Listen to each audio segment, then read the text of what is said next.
distinguished guests, and I don't think any of us will ever forget it. The following day we all went to Akosombo, and Nkrumah let off a vast charge, and the scheme started.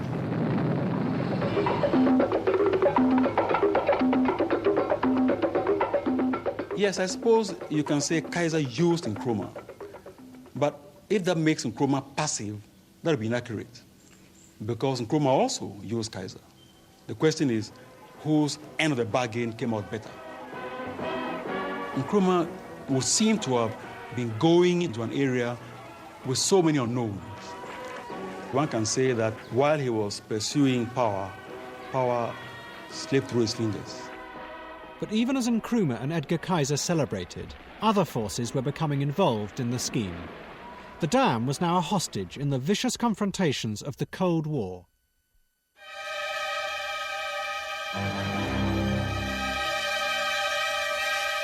A year before, the Congo had been torn apart by a brutal civil war. America and the Soviet Union backed opposite sides. The policy of the new Kennedy administration was to fight the spread of communism in Africa. In 1960, Brezhnev, the president of the Soviet Union, had visited Ghana. It frightened America's leaders. They were determined that Nkrumah, despite his brand of African socialism, would be their man. Nkrumah was everything. He was everything, politically, economically, psychologically, culturally, and so on. He just absolutely dominated the scene. Nkrumah, though, wanted to keep Ghana and Africa out of the Cold War. President and distinct delegates, it's quite clear that a desperate attempt is being made to create confusion in the Congo, extend the Cold War to Africa, and involve Africa in the suicidal quarrels of foreign powers. The United Nations must not allow this to happen. But there was the dam. The American government realized that it was a powerful weapon with which to ensnare Nkrumah. Like the World Bank, the Kennedy administration had agreed to lend millions of dollars to the scheme.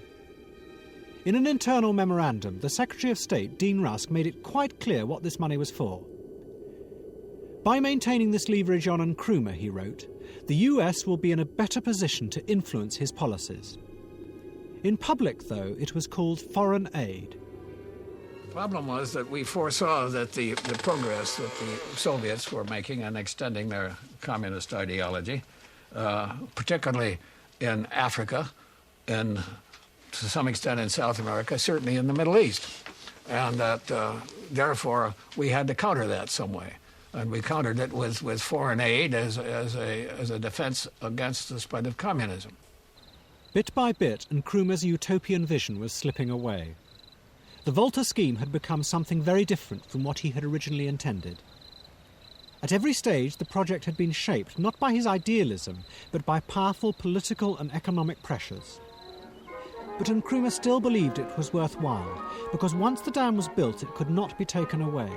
In time, it would become the engine of his country's future. Everyone was hopeful. Those absolutely were optimistic times for hope. Ghana was singular in the sense that it had everything. It had educated people. It had considerable infrastructure, 3 universities, schools, lawyers, doctors. It had everything going for it. The construction of the dam was to take 4 years. Throughout Ghana, factories and roads began to be built, the foundations of the industrial revolution that would be powered by the dam. But with these trappings of the modern world came other forces that took Ghana's fragile economy even further from Nkrumah's control. Corruption is not a problem peculiar to any country. I personally feel that the only way in which you can stop corruption in a country is to build up a strong public opinion against it. Elements entered into the equation that had not been adequately foreseen, and perhaps the greatest of them was corruption. Corruption of government and of government people, and corruption, I call it corruption, on the part of foreign suppliers who tried to sell Ghana, in fact did sell Ghana, on investment in substantial industrial enterprises which were not properly designed for the country and did not, in fact, achieve success. In the early 60s, Ghana became a mecca for European industrialists eager to win large contracts from Nkrumah's government. They began to discover that the easiest way was to offer officials from Nkrumah's party a bribe. This soon became the accepted way of doing business in Accra. What resulted was a rush to sell Ghana anything, no matter how inappropriate for an emerging African nation. Vast sums of Ghana's precious foreign currency were spent on these projects. Then, in 1964, Nkrumah's industrial experiment received another body blow. The world price of cocoa, which had been falling for 4 years, finally crashed. It was Ghana's main source of foreign exchange. The millions of pounds needed to pay for the new factories began to dry up. Ghana, once one of the richest countries in Africa, began to slide into debt. Show me the river, take me across, and wash all my troubles away. Nkrumah was an increasingly isolated figure on the world stage. What had once been seen as visionary ideas were now perceived as dangerous megalomania. And his country was sinking ever deeper into debt. By 1965, it had become very desperate. And I remember we decided to write a memorandum to Nkrumah to tell him the true state of affairs of the economy. I had written that the reserves were only £500,000. He looked at me and said, you didn't check the typing. You left a few zeros. So I said, no, sir, there are no zeros left. This is 500,000. That's all we have in the banks overseas. And he sat back. Then what he did was that he went round the table. He went to everyone who was seated there, the meeting, and asked them, Frimpong says we have 500,000. Is he right? Do you agree with him? And everybody said yes.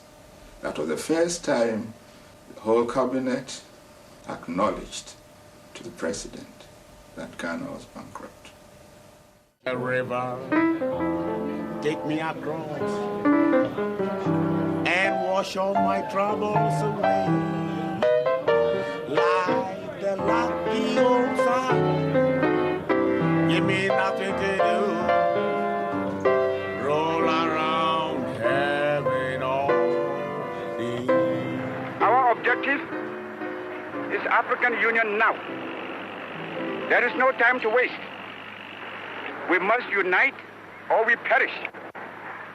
I am confident that by our concerted effort and determination... Kwame Nkrumah was losing both domestically and internationally in his posture. He was practically alone in Flagstaff House. He was really a little bit paranoid. It was really awfully sad.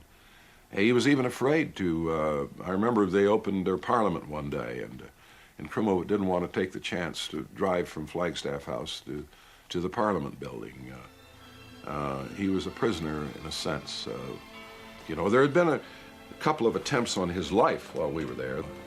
So he had reason to be a little bit apprehensive, but toward the end, he was a different person.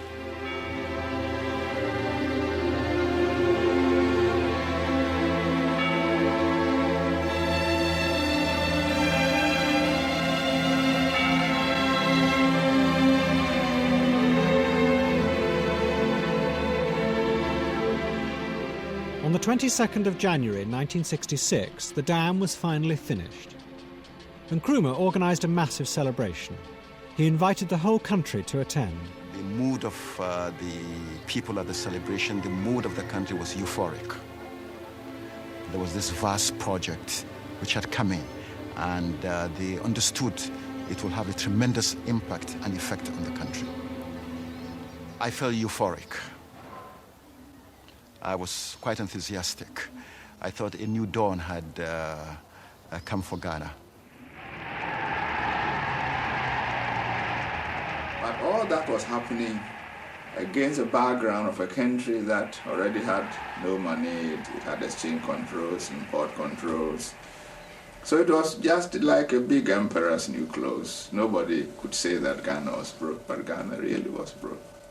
President Eisenhower and President Kennedy were genuinely interested in this project because they saw behind the cold figures and the rigid calculations that the Volta River project was not only an economically viable project, but also an opportunity for the United States of America to make a purposeful capital investment in a developing country. You see before you, in all its majesty, strength, and power, the Akonsabo Dam, which has tamed the turbulent waters of the Volta. A lot of us, myself particularly, did not take our seats at the official seating place and watch the ceremony from further uphill.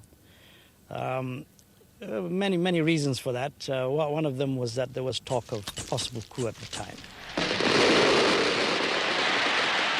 This is Ghana's Volta River project.